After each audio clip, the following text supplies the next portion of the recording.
Qualcomm is a stock I like right now for a number of reasons. We can see maybe the performance isn't eye-popping, it isn't mind-blowing.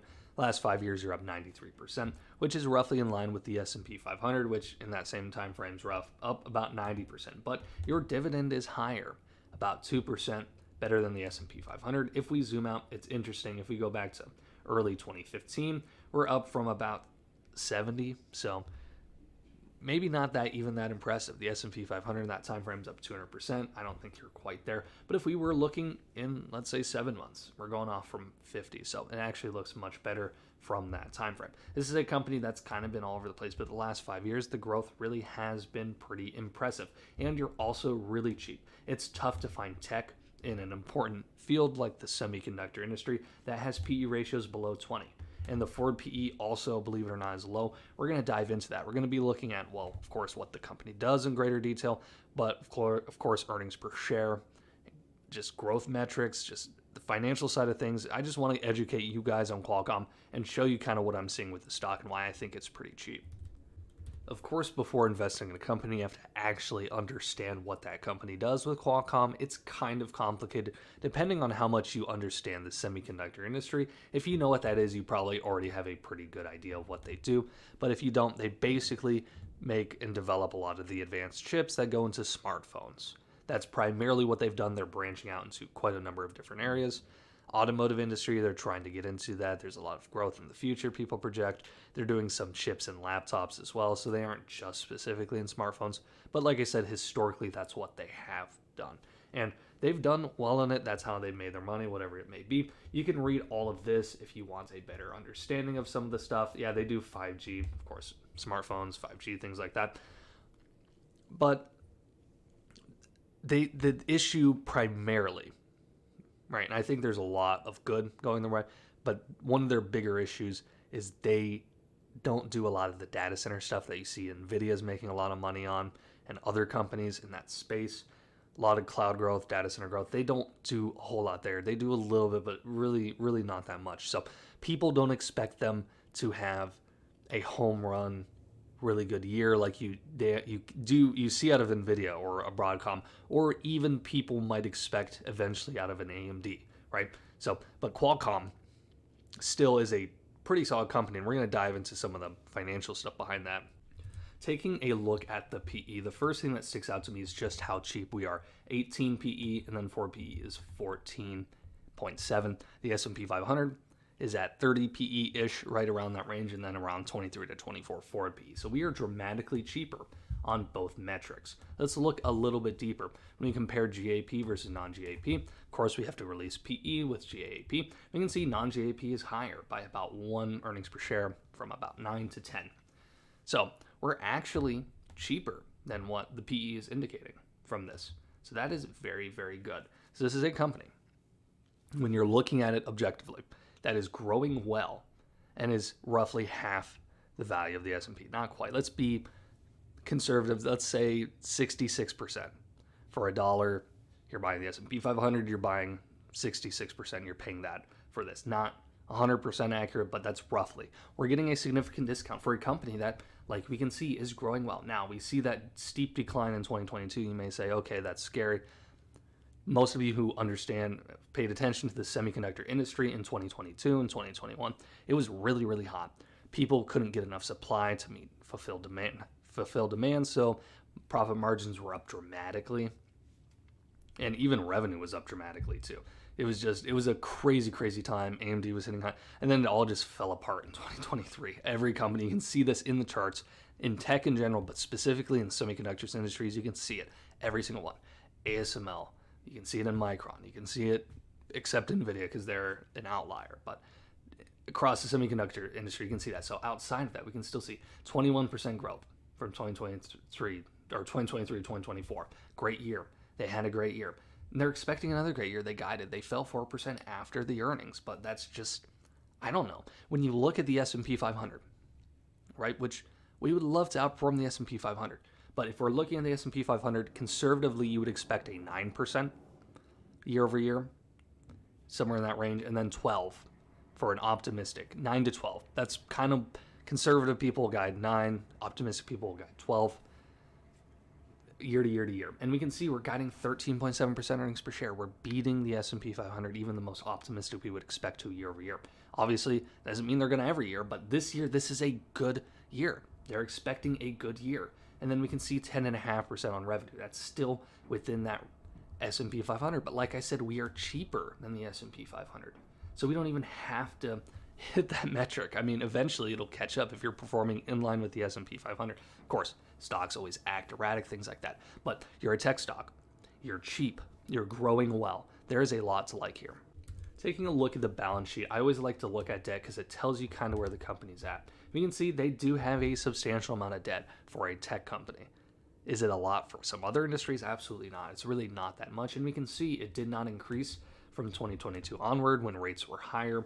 So that shows, one, that they're healthy enough that they don't really need to borrow debt. They don't need it to grow, but they aren't unwilling to do it when rates are lower. And that I would not mind my companies borrowing money to help grow faster, certainly when there's not a lot of drawdown or drawback from rates being so low. But we can also see what income they had in that time frame. So yeah, you see that decrease from 2022, and it looks bad what we're looking at earlier, right? This is why it's so important to look deeper, because we get that two thing. We get the PE that is lower than we think it is from GAAP, and we also, if you just saw that decrease from 2022 to 2023 and then mild increase, you'd see, this company might be shrinking. No, it's because that 2022 was insane. They virtually tripled their profit from 2020 to 2022.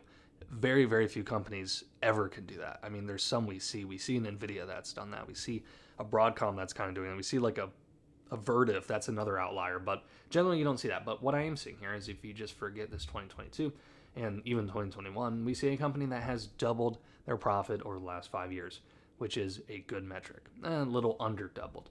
And like I said, I mean, we're getting a good dividend as well, so we don't necessarily need to double every 5 years, something like that. But still, this is a good performance from a company that it just is. It's solid. There's nothing here that's concerning. There's nothing here that's like eye-popping either, though, other than that 1 year, that one outlier quarter. But this is just showing this is a company that's healthy, is growing relatively fast. And let's look a little bit deeper into some other stuff. Using this website is always my favorite part of the video. I don't like all the ads, but I really like using this website because it gives you so much context about a stock. Long-term historical context is so important for looking at a stock and investing long-term. It just tells you so much info. Let's look at some of the info. Main reason I like to use it is see PE. Really easy to see historical PE. Are we more expensive? Are we cheaper than normal? You can see generally this stock has traded somewhere in that 11 to 15 PE ratio. It did from basically 2010 all the way to 2017 even. And we saw an increase in earnings per share over that time frame, but it was fairly tame. You went from like 1.8 to like 3, lower threes. Not actually that great of a performance. We saw a lot of distortion in the earnings per share in this. So PE, I feel like, is thrown off quite a bit. Certainly in this 2017, 2018 raise. You could say maybe they had a bad year, but we don't really see that reflect in the stock price. It was probably just something throwing off the GAAP. But anyways, outside of that, we saw some in the 15s and then back in the low 10s. And then we've also seen some in the 20s. And now where we are here, right around 16, 17, 18. You know, let's say 16 and a half, something like that, with the GAAP throwing it off, whatever it may be. We're still slightly on the expensive end because historically this has gone, like I said, between 10 to 15. But we have to contextualize that, that's the word, in two ways. One, the PE is higher. The S&P 500 PE is higher than it was back in like 2015, 2016, 2012. It just is. PE is higher than it historically has been. So there's inflation in every stock. So you would expect some in Qualcomm. We don't see that much inflation here. And also, this stock has performed much better since, let's say, since 2019 than it did in this time frame. You can understand because it went from 2 earnings per share to, let's say, 3.8 in a 6-year time frame. Not particularly impressive, honestly. From 2016 to let's say 2019, it was good 2019, but it really wasn't that good either. It kind of went flat. This stock has done much better in terms of growing earnings per share over the last 5-ish years, let's say 2019 to 2024, than it has really before that, in that first half, that let's say 2015 to 2019. So, and I honestly, my personal opinion is I think this company is better It's going to look more like that 2020 or 2019 to 2024 version of itself rather than the 2016 to 2020 version of itself. And I think it's a good bet because, like I said, we are cheap. We're growing over the rate of the last 5 years like a company, like an average company, like an above average company. So you're betting on this company continuing to do well like it has over the last 5 years, maybe not like the 5 years before it, although it wasn't abysmal, it just wasn't kind of what we're looking for. And I think this company is going to do well. They diversify. I like the direction they're headed in. However, I do understand this is probably a lot less likely to perform better than the S&P 500 than something like a TSM. TSM is just safer, but you're also paying nearly double the price for PE. So I think if this is what you're looking for a tech stock that is relatively cheap, lower PE, not a whole lot of risky value. And if this thing honestly runs sideways, you get a 2% dividend and you aren't going to lose that much value because it's kind of expected to when you're closer to that 15 PE range. So I think there's a good risk reward balance on Qualcomm, but of course that's for you guys to personally decide. Every company has unique risks and advantages. It's important to lay them out so you understand what you're getting yourself into for either better or for worse. You know what you're looking for, you know what you're counting on doesn't happen, whatever it may be. Qualcomm, there's a couple. Like I said, I mentioned at the beginning of this video, there is a ceiling. There, technically there isn't. Yeah, they could have a couple home runs. However, if you're looking for that 200% year, 300% year, something like that, something crazy, like an NVIDIA performance, you're probably a lot less likely to get it out of this company than plenty of other tech stocks I could name.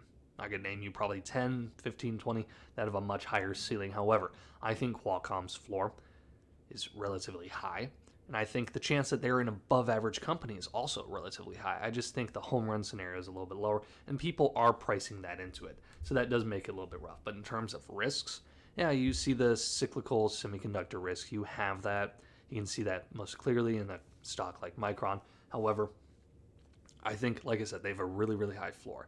That's one of the biggest things. Personally, I don't really see them getting out innovated. I don't really see that. I think just broader risk. I'm struggling, honestly, to find a lot of risks for Qualcomm that I'm just like, oh yeah, this is just striking out to me. I don't know. Maybe they get outbid on some of the advanced nanometer stuff that TSM has because there's only so much of it. However, TSM's smart about it and they like to allocate enough to quite a lot of people. I don't see any. Maybe just because the things going in and out, tariffs might hurt this company a little bit more. But even then, there's no one else that the companies can buy from. So they'd probably pass quite a bit of that down the supply chain. I'm struggling to find a lot of negatives. I've talked about a lot of the positives already. They have good growth. They have grown well, certainly over the last 5 years. They have a low PE relative to the market and how it is. They're growing. They have a solid dividend, around 2%. They're, like I said, they're tech, semiconductor industry, one of the most important in the world. They just maybe don't have that crazy high ceiling that some people hope for. Many of you who have watched my channel before, made it this far into videos before, I appreciate all of you for making it this far, by the way. It means a lot, and this is a long video, but in terms of projecting the share price, I'm not a huge fan of that. I don't like to say, oh, this company will be here by here. I think, one, it's easy to have receipts on me, and that makes me look dumb. That's mostly a joke, but there's too much that happens in a market to project a share price, in my opinion. I like to compare to the market itself. Market does this, it'll do this much better, this much worse. Because if there's a recession in 5 years, I say it's going to do really good. Then it's like, well, it's down, but it's like, well, the entire market's down. That's not really fair now, is it? I can't predict macro events that dramatically affect the market. But Qualcomm, I think it will perform in line with the market. I think it'll roughly mimic the S&P 500 going forward, maybe a tiny bit more if you include dividends. I think it'll roughly match share price. Your dividend's a bit higher, you'll do a little bit better. However, if you made me say better or worse, I'd probably say better. And the fact that I'm saying that with a company that has a PE this low, right, that is very, very, very good. I think, like I said, this stock is exposure to tech with a low PE. There's so few companies like this that have matched the S&P 500 performance, have PE this low. It just doesn't happen. And like have a decent chance to grow and are growing relatively well. They are not projecting a bad year.